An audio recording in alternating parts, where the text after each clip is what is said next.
வருங்கால முதல்வர் வருங்கால முதல்வர்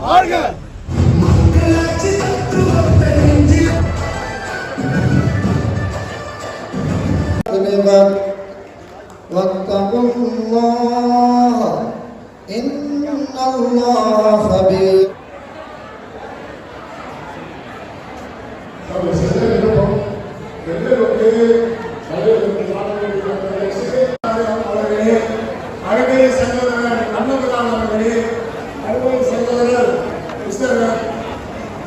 ரமேஷ் அவர்களே, மகளிர் துணைத் தலைவர் சாமிநாதன் அவர்களே, தேவையில்லை. அற்புதமான ஒரு மனிதர் மக்களை சிங்கப்பூராக மாற்ற வேண்டும். இந்த புதுச்சேரி மக்களுடைய நலனை பாதுகாக்க வேண்டும். எத்தனையோ ஆட்சியாளர்கள் புதுச்சேரி ஆண்டுவிட்டு தவறான வாக்குறுதியை கொடுத்து போய்விட்டார்கள். ஆனால் எங்களுடைய கட்சியை ஜனநாயக கட்சி சிறப்பான முறையில் எங்களுடைய மக்கள் எங்களுடைய முதல் புதுச்சேரியை மாற்றி முதலமைச்சர் ஆக்கினால் கண்டிப்பாக புதுச்சேரி மிக செல்வம் செயல்பாக வாழும் என்பதை சந்தேகப்பட வேண்டாம்.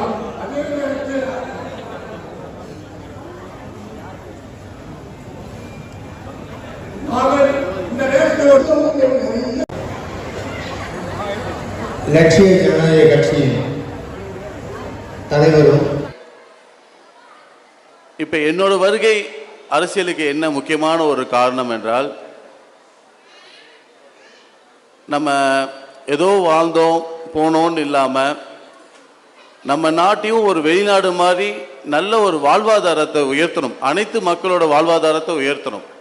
இந்த புதுச்சேரி அரசியல்லையும் நம்ம பார்க்கும்போது தான் இது மற்ற மாநிலங்களை விட ரொம்ப பின்தங்கி இருக்கும் நோக்கத்தில் வந்திருக்கோம்.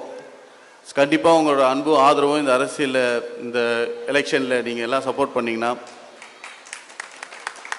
என்னால் முடிஞ்ச நல்ல விஷயங்களை கண்டிப்பாக என்னோடய தொழில் வருமானத்தெல்லாம் விட்டுட்டு நான் ஃபுல் நேரம் அரசியலில் மக்களுக்காக அர்ப்பணித்து ஒரு பெரிய மாற்றத்தை உருவாக்கணுங்கிற ஒரு நோக்கத்தில் தான் இதை முழுமையாக இறங்கி நாங்கள் செஞ்சிட்ருக்கோம். இதுக்கு அனைவரோட அன்பும் ஆதரவும் என்றும் எப்போதும் தேவை. இங்கே நேரம் கருதி மேடையில் இருக்க அனைத்து பெயர்களை சொல்ல முடியலனாலும் அனைவருக்கும் இங்கே வருகை தந்த அனைவருக்கும் என் மனமார்ந்த வணக்கத்தை தெரிவித்து நான் விடைபெறுகிறேன். நன்றி, வணக்கம்.